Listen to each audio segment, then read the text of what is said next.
Hello, everybody, and welcome to this session. My name is Andrew Zeller, and I have with me Ricardo Mendez, and we're here to talk to you today about doing unified development and DevOps across Azure and Azure Stack. So the thing that we want to start talking to you about first is that hybrid is a requirement for all cloud activity. And the thing that makes hybrid possible from Microsoft's point of view is that things need to be consistent no matter where you want to do your work. So that way, with consistency, you have the ability to transfer your applications and your investments and your skill sets from one cloud to another. And so consistency, as far as the various elements of IT goes, we kind of break it down into four big buckets, right? So there's the ability to develop and operate your applications inside a cloud. There's the identity, the management and security elements that are required to manage the resources and applications that you have deployed, the identity that you use to connect to those applications and to access those resources, and then having a consistent data plane so that where you want to store and access your information works the same way in both clouds. So the piece that we're here to focus on today is that first pillar, where we're going to be talking about how there's that unified development and DevOps experience for building and operating applications in a cloud. So in Azure, there's a multiplicity of services that you can use in order to create and build your applications. And you can connect to the Azure using a wide variety of tool sets in order to do that. And then you have a choice of what kinds of resources you want to work with. Windows virtual machines, Linux virtual machines, or higher function PaaS services. And then inside or on premises, you have that same optionality where you can work with Windows machines, Linux machines, or PaaS services. And so Ricardo is here to sort of walk us through what it looks like to have that unified development and DevOps experience across clouds. It's important to look at unified application development. There are several components that will build a cloud application, and those components range from different tools and languages, different application patterns, different ways to automate those applications.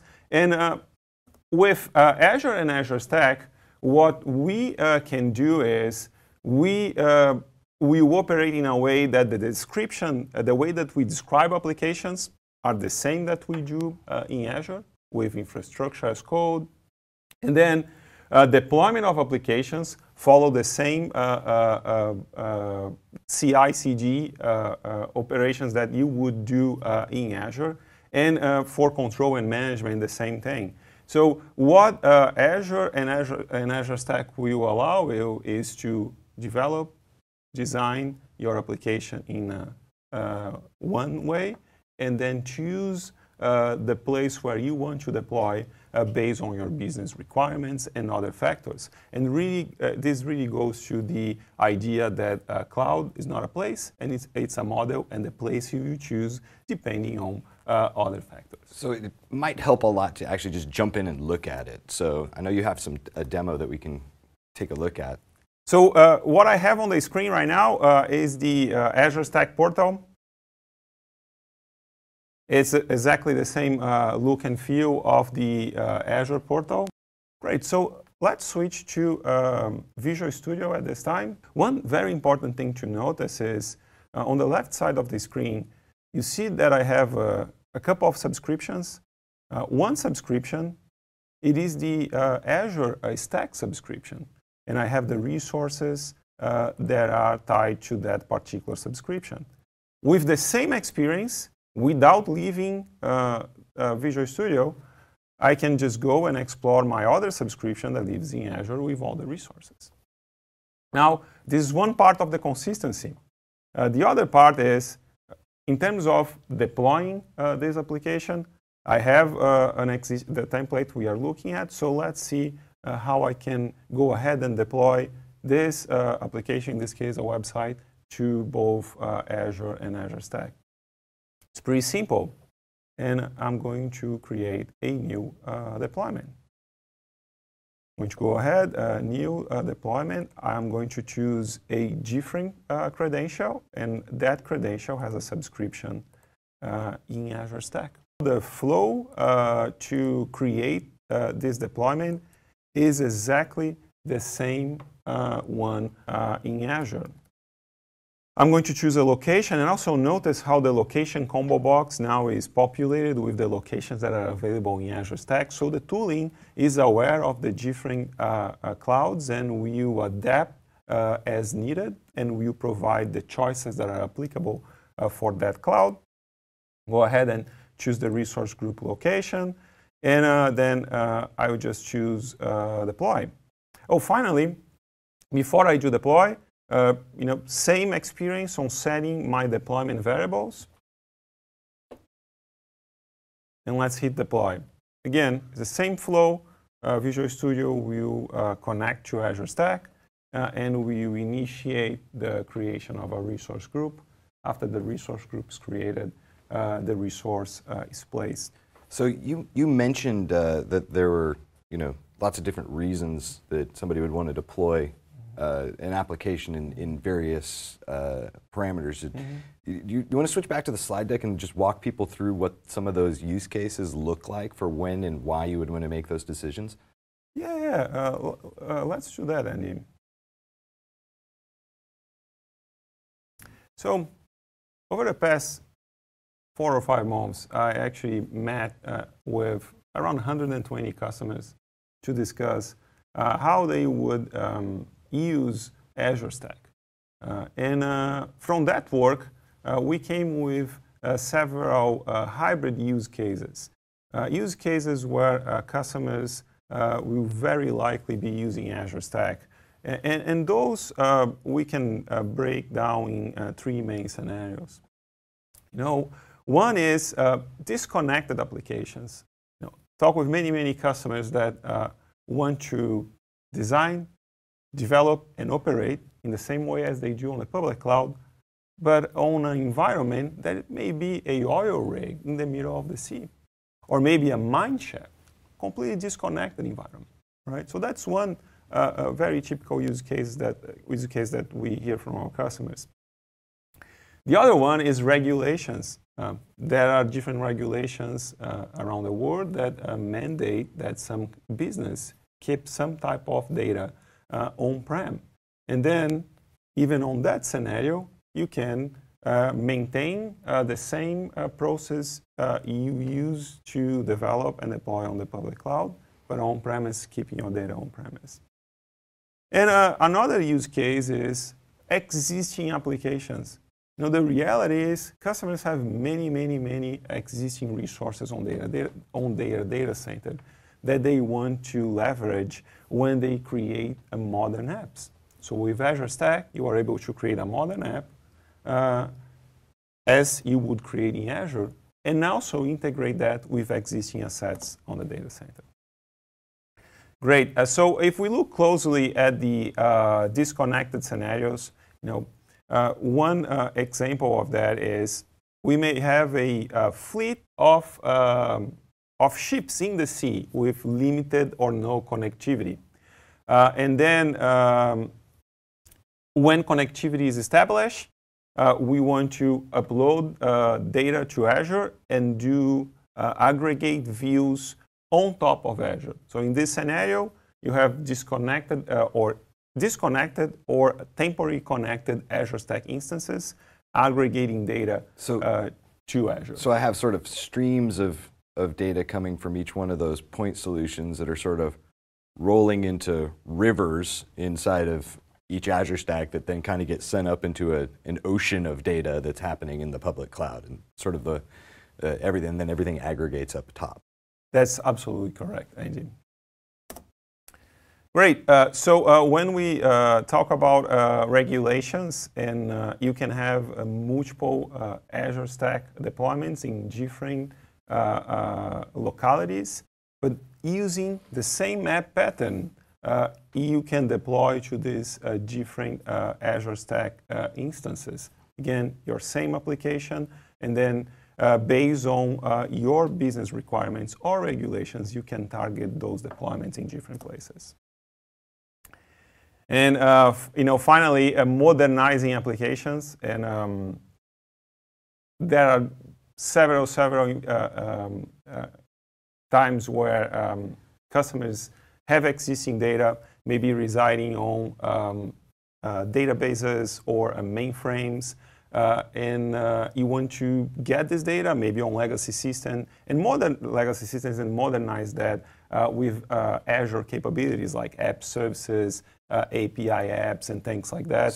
So like if I had a traditional 3-tiered app, I could sort of take that one tier that was running my web presence and start working that into a PaaS-based model that uses web apps, like you showed in the earlier demo, and sort of incrementally grow and modernize parts of my application? Yes, you are totally correct. You could do that. And another example, Andy, let's say you have an existing legacy system that you want to modernize. You could be using App Service. App Service is one of the resource providers in Azure Stack to create a modern API backend for your application. And that API connects to the existing systems. The advantage of that is, on top of that API backend, you can create your modern apps. And this is one way we are hearing from customers how to accomplish modernization. And so, you know, one of the things we're also seeing when we talk to customers is they have investments in lots and lots of different assets that are throughout their entire portfolio. And so there's a huge amount of tooling that you just want to do the work to make sure that you're applying the right technology to the problem you're trying to solve. And so with Tyco, one of the things that they did is they started working through their existing portfolio of applications and started to modernize those applications by using containers in Windows Server 2016 so that they could much more easily deploy and operate those as they move them up into Azure. And so there's lots and lots of different combinations of things you can do to modernize your applications and get them to the state that you want to get them to be in. Yeah. So as you do that modernizing, you know, one of the things that's coming up a lot is starting to modernize not just your technologies, but the way that you approach and engage your development practices. And so DevOps is something that's shown up as a great vehicle for doing that work. And so you put together a demo on DevOps. It would be a great thing to go through. Yes, Andy. So let's look at how we can create a DevOps pipeline with Azure and Azure Stack and what that means.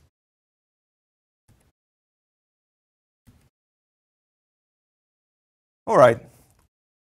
So what I have here is my dashboard of my CI pipeline based on a Visual Studio. And what I like to walk you through, Andy, is how I can establish this pipeline. And then if I make a change to my application code, that change can be pushed to the source control, and from source control can generate a build. That build can be validated, and if validation passes, the build is pushed to different environments. So here's what I have. This is the dashboard, and this is a very important capability of Visual Studio, where from this dashboard I can have an integrated view of my entire pipeline. And also, I have a website, and notice how, and actually I have two windows here, and they look the same. And actually, they are the same. They look the same because this is the same map deployed on different places. So the idea is that as I make changes to my code, my pipeline will deploy that application to Azure Stack, run some tests. If the tests are successful, my pipeline will then push the same application to public Azure and run the same tests, and then my application is ready to be consumed. So we are showing a couple of things here. How we can create an integrated pipeline between Azure and Azure Stack. And in this particular case, I have an environment that does dev and tests in Azure Stack and production in Azure. Okay. So let's explore this a little bit. And if we look at our builds, let's look at our builds and releases. So what you are looking at right now is all the releases that happen in the past days. And every time that I make a change to my source control, a new release will be created, and that cycle that I described will happen. And what I will do is, I have Visual Studio Code, and ahead of time I had cloned my Git repository that has my app, website source code. And if you notice on my app, this is a shopping cart app, but there is no option that we can see right now to actually have a cart. So let's make a change to this app and add a shopping cart capability and see what happens. So this is my shopping cart code that, as you can see, I uncomment the shopping cart capability. And I'm going to go ahead and save this file. And as I save the file, notice on the left side of the screen, I have the option now to commit those changes. And I will add a message, a comment here, adding shopping cart. And now I will push this commit.